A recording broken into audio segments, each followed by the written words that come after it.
last lecture la you have seen basics like Ohm's law வரைக்கும் பார்த்திருக்கோம். So இந்த lectureல வந்து Kirchhoff's voltage law and Kirchhoff's current law பார்க்கலாம். So these are today's content. So first node na enna, branch na enna, loop na enna பார்ப்போம். After that Kirchhoff's current law and then Kirchhoff's voltage law. So first of all branch அப்படினா என்ன? Already element அப்படின்னு பார்த்துருப்போம். So எந்த ஒரு circuit நம்ம ready பண்ணணும்னாலும் we have some circuit elements. So எல்லா எலமெண்ட்ஸுமே என்ன சொல்லுவோம் அப்படின்னா பிரான்ச் அப்படின்னு சொல்லுவோம். Either it may be a resistor or else a voltage source இல்லை ஒரு கரண்ட் சோர்ஸ் எது இருந்தாலுமே அதை நம்ம வந்து பிரான்ச் அப்படின்னு சொல்லுவோம். or else பிரான்ச்ங்கிறது ஜஸ்ட் ஒரு 2 டெர்மினல் எலமெண்ட். பேசிக்காக எடுக்கணும்னா மினிமம் 2 டெர்மினல்ஸ் அதில் இருக்கும். நெக்ஸ்ட் ஒன் வந்து நோட். ஸோ நோடுங்கிறது ஒன்றும் கிடையாது, ஜஸ்ட் ஜங்ஷன் பாயிண்ட், அதாவது point of connection between 2 or more branches. So minimum 2 branch வந்து கனெக்ட் ஆகிற பாயிண்டா இருக்கும் நோடுங்கிறது. மோஸ்ட்லி நம்ம டாட் மூலமா டாட் அப்படி வச்சு தான் மென்ஷன் பண்ணுவோம். இன்கேஸ் ஒரு ஷார்ட் சர்க்யூட் இருக்கு, அந்த short circuit 2 or more notes வந்து கனெக்ட் பண்ணுது அப்படின்னா அந்த எல்லா நோட்ஸையுமே நம்ம வந்து சிங்கிள் நோடா தான் எடுத்துக்கிறோம். ஒரு எக்ஸாம்பிள் பார்க்கும்போது சொல்றேன், ஷார்ட் சர்க்யூட்டுக்கு எப்படி நம்ம வந்து ஷார்ட் சர்க்யூட் சிங்கிள் நோடா எடுத்துக்கிறோம் அப்படிங்கிறத. And then loop. ஸோ லூப்லாம் ஒன்றும் கிடையாது, ஒரு க்ளோஸ்டு பாத். ஸோ க்ளோஸ் பாத்னா என்ன அப்படின்னா ஒரு ஸ்டார்டிங் பாயிண்ட் இருக்குன்னா அந்த பாயிண்ட்லேருந்து கம்ப்ளீட்டாக ட்ராவல் ஆகி திருப்பியும் அதே ஸ்டார்டிங் பாயிண்ட் வரணும். So starting point and ending point should be same. அது போக அது கிராஸ் பண்ணுற ஒரு நோடும் யூனிக்காக இருக்கணும். ஸோ ரிப்பீட் ஆகக்கூடாது, சேம் நோடே வந்து திருப்பியும் அந்த லூப்புக்குள்ளே வரக்கூடாது. ஸோ அதான் சொல்லுவோம் லூப் அப்படிங்கும். ஒரு லூப் வந்து இண்டிபெண்டன்ட் லூப் அப்படின்னு சொல்லுவோம். எப்போ இண்டிபெண்டன்ட் லூப் அப்படின்னு சொல்லுவோம்னா ஸோ அந்த லூப்ல ஏதாவது ஒரு பிரான்ச் வந்து இன்னொரு லூப்போட பிரான்ச் பார்ட்டா இருக்கக்கூடாது. ஸோ ஒரு சர்க்யூட் டயக்ராம் வச்சு இதையும் பார்ப்போம். And then formula. So B is equal to L plus N minus 1. So Bங்கிறது உங்களோட பிரான்ச்சஸ், Lங்கிறது நம்பர் ஆஃப் இண்டிபெண்டன்ட் லூப், Nங்கிறது number of nodes minus 1. So இந்த ஃபார்முலா வச்சு we can find. So in case உங்களுக்கு லூப்பும் நோடு இருந்ததுன்னா we can find the branch. இல்லை சார் பிரான்ச்சும் நோடு இருந்ததுன்னா லூப் இண்டிபெண்டன்ட் லூப் எத்தனை இருக்கு அப்படிங்கிறத நம்ம கண்டுபிடிக்கலாம். So first example. ஸோ இந்த சர்க்யூட் பாருங்க. ஸோ இந்த சர்க்யூட்டோட நோட்ஸ் எத்தனை இருக்கு, பிரான்ச்சஸ் எத்தனை இருக்கு, அண்ட் தென் லூப் எத்தனை இருக்கு. ஸோ அதை நம்ம பார்க்கணும். ஸோ பிரான்ச்சஸ் நம்ம ஆல்ரெடி என்ன சொன்னோம். ஸோ ஜஸ்ட் ஒரு சர்க்யூட் எலமெண்ட் அப்படின்னா இங்க என்னென்ன சர்க்யூட் எலமெண்ட் இருக்கு, ஒரு 10 வோல்ட் வோல்டேஜ் சோர்ஸ் இருக்கு, 5 ohm resistor, 2 ohm resistor, 3 ohm resistor and 2 ampere current source. அப்புறம் 1 2 3 4 5 மொத்தம் 5 பிரான்ச்சஸ் இருக்கு. So B is equal to 5. Node அப்படின்னு பார்த்துட்டோம்னா ஸோ 1 2 3 4 5 6 7 8. ஸோ 8 இருக்கு. பட் அங்க ஒரு பாயிண்ட் சொல்லியிருப்போம், இன்கேஸ் ஷார்ட் சர்க்யூட்டா இருந்துச்சு அப்படின்னா அது எல்லாத்தையும் நம்ம ஒரே நோடா எடுப்போம். அப்புறம் பாத்தீங்கன்னா இந்த பாயிண்ட் எல்லாமே எங்க இது 4 நோடுமே என்னன்னா it just represent single note. அப்படின்னா இந்த டயக்ராம் வந்து இந்த கீழே கொடுத்துருக்கோம் ஃபிகர் 2. ஸோ இந்த மாதிரி வரைஞ்சிக்கலாம். அப்படின்னா இங்க வருங்க. ஸோ பியில் வந்து எந்தெந்த பாயிண்ட் கனெக்ட் ஆகுது. ஸோ பியில் தான் 2 ஓம் கனெக்ட் ஆகுது அண்ட் பியில் தான் 2 ஆம்பியர் கனெக்ட் ஆகுது. ஸோ அப்புறம் டயக்ராம் எப்படி மாற்றிக்கலாம்.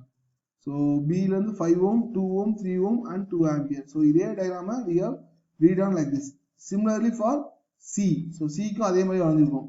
So 10 volt negative 2 3 and 2 ampere அதோடது. ஸோ அப்படின்னா இப்போ பார்த்தோன்னா நம்பர் ஆஃப் நோட்ஸ் எத்தனை இங்கே. ஸோ 1 2 and 3 அதாவது ABC மொத்தம் 3 நோடு தான். அப்ப இங்க நம்ம மெயினா இங்க பார்க்க வேண்டியது என்ன அப்படின்னா இந்த மாதிரி காமன் நோட்ஸ், இந்த மாதிரி நோட்ஸ் இருந்தா we have to take that as a single or else just redraw.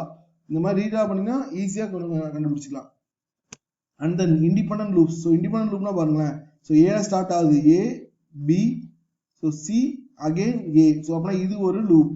அதே மாதிரி இங்கே பார்த்தீங்கன்னா ஸோ இந்த பாயிண்ட் ஸ்டார்ட் ஆகுது, B ல ஸ்டார்ட் ஆகி ஸோ இங்கே கொலாப்ஸ் ஆச்சு அப்படின்னா ஸோ இது ஒரு லூப். அண்ட் தென் இங்கேயும் ஸோ இது மூணுமே நமக்கு லூப் தான். இண்டிபெண்டன்ட் லூப் தான் நம்ம நினைச்சோம் ஏதாவது ஒரு பிரான்ச் இந்த லூப்புக்கு இந்த லூப்புக்கும் காமனா இல்லாத ஏதாவது பிரான்ச் இருக்கணும். அப்படின்னு பார்த்தா இங்க 5 ஓமும் 10 வோல்ட்டும் இந்த பிரான்ச் இருக்கு, பட் இங்க கிடையாது.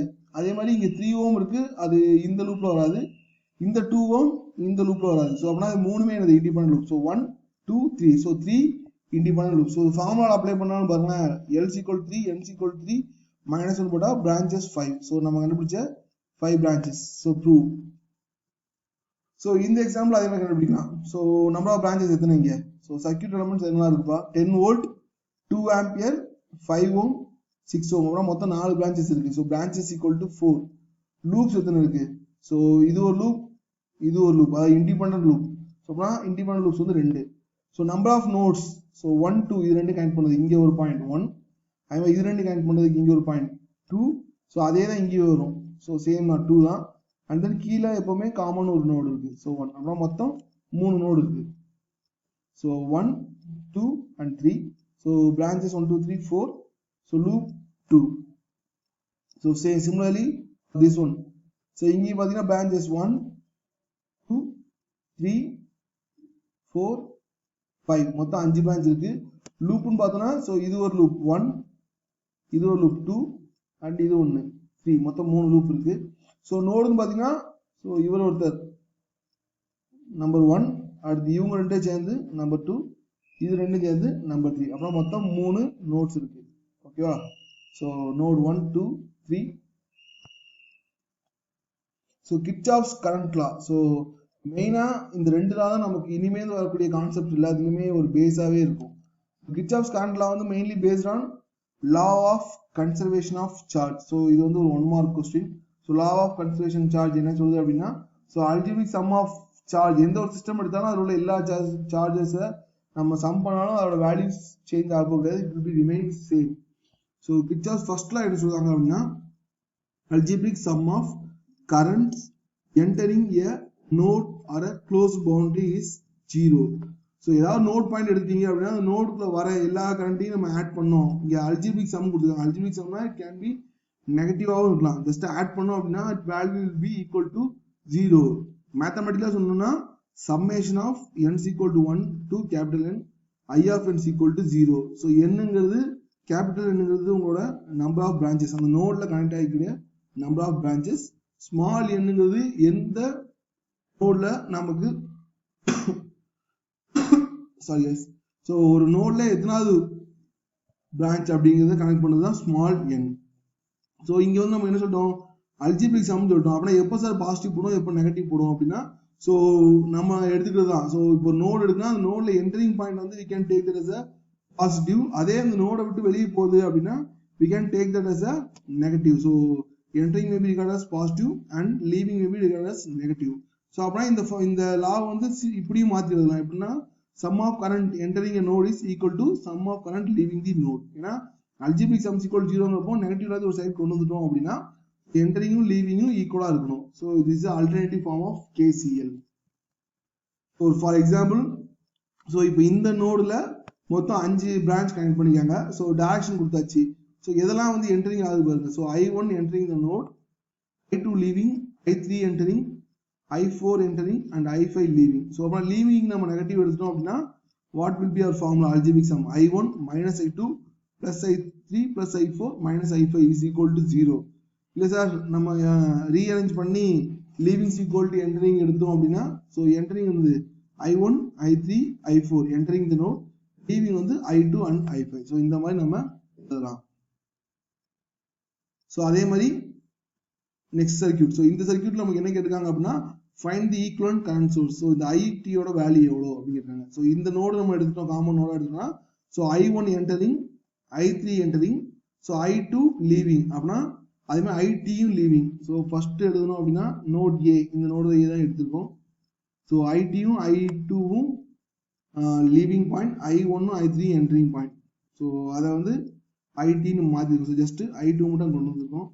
So total current IT will be equal to I1 minus I2 plus I3. So this is our equivalent circuit. So next one, Kirchhoff's voltage law.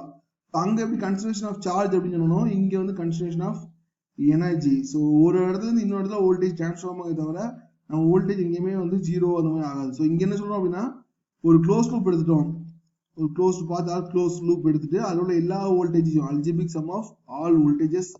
So அந்த லூப்ல எல்லா வோல்டேஜும் ஆட் பண்ணா it will be equal to 0, கம்ப்ளீட்டா 0 ஆகும். So மேத்தமெட்டிக்கலா sum of m is equal to 1 to capital M, V of m is equal to 0. இங்க capital எம்ங்கிறது எத்தனை வோல்டேஜ் டிராப் அந்த லூப்ல இருக்கு அப்படிங்கிறது. ஸோ எம்ங்கிறது எந்த வோல்டேஜ் டிராப் குறிக்குது, அதுதான் இது. ஸோ இங்கேயும் அப்படிதான் கரண்ட் நம்ம எப்படி சொன்னோம், என்டரிங் லீவிங்க்கு வந்து நம்ம பொலாரிட்டி கொடுத்த மாதிரி இங்கேயுமே வந்து பொலாரிட்டி கொடுக்கலாம். எப்படி பொலாரிட்டி கொடுப்போம் அப்படின்னா, ஸோ அந்த வோல்டேஜ்ல இருந்து கரண்ட் வெளியே வர பாயிண்ட் எடுக்கலாம். So leaving point from the voltage source. அது நெகட்டிவ் வந்துச்சுன்னா you can take that as a negative. இல்ல sir you can take entering point also. அந்த voltage source க்கு enter ஆகிற current point எடுத்துக்கலாம். ஸோ ஒரு எக்ஸாம்பிள் அப்போ இது இந்த பாயிண்ட் என்ன அப்படின்னு சொல்றேன். ஸோ அதே மாதிரி இங்க கரண்ட் வச்சு தான் மேக்ஸிமம் போலாரிட்டி சொல்ல போறோம். ஸோ கரண்டோட ஆக்ஷன் கிளாக் வைஸாகவும் எடுக்கலாம் ஆர் ஆன்டி கிளாக் வைஸாக எடுக்கலாம். ஸோ ரெண்டுல எதுனாலும் எடுக்கலாம். ஸோ ரெண்டுமே சேம் ஜீரோ வோல்டேஜ் நமக்கு கிடைக்கும். ஸோ ஒரே சர்க்யூட் கிளாக் வைஸ் எடுத்தாலும் சரி ஆன்டி கிளாக் வைஸ் எடுத்தாலும் சரி answer will be same. So அதான் இங்க கொடுத்துருக்கோம் sum of voltage drops is equal to sum of voltage rises. ஏன்னா இங்கேயும் போலாரிட்டி பாசிட்டிவ் நெகட்டிவ் வரனால ஸோ அதை பிரிச்சு எடுத்தோம் அப்படின்னா drop is equal to rise. So இது வந்து alternative form of KVL. So இதுக்கு பதில் இப்படியும் நம்ம ரீடாக எழுதலாம். ஸோ இதான் நான் சொன்னதுப்பா. ஸோ ஜஸ்ட் ஒரு க்ளோஸ் லூப் இருக்கு. மொத்தம் 5 வோல்டேஜ் ட்ராப் இருக்கு. ஸோ V1 V4 ரெண்டுமே வோல்டேஜ் சோர்ஸா இருக்கு அண்ட் தென் இது மூணுமே வோல்டேஜ் ட்ராப்.